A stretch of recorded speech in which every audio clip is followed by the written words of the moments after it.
நான் போறேன். டேய் சும்மா பாலை பார்க்காம சுத்திட்டு இருக்காம அட்ரா.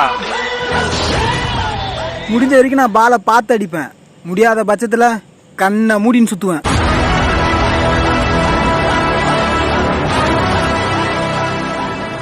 ஓகே. இவர் பெரிய தோனி ஹெலிகாப்டர் ஷாட் அடிக்கிறாரு. சி பாலை பார்த்தாடுறா மச்சான். இந்த பாலை பாரு, இந்த பாலை பாடுறா எப்படி சூற விடுறான்னு மட்டும் பாரு. இவர் ஏவிடி வீடியோஸ் 360 டிகிரி தான் அடிப்பாரு. ஏய் சிங்கிள் குர்ரா. இந்த பால் அடிக்கிற அடியில பால் எப்படி கீதுன்னு மட்டும் பாரு.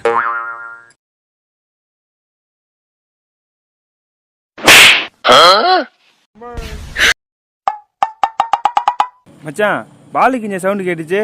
பாலு கிழியவே இல்லை. கீஞ்சுது அந்த பால் இல்லடா.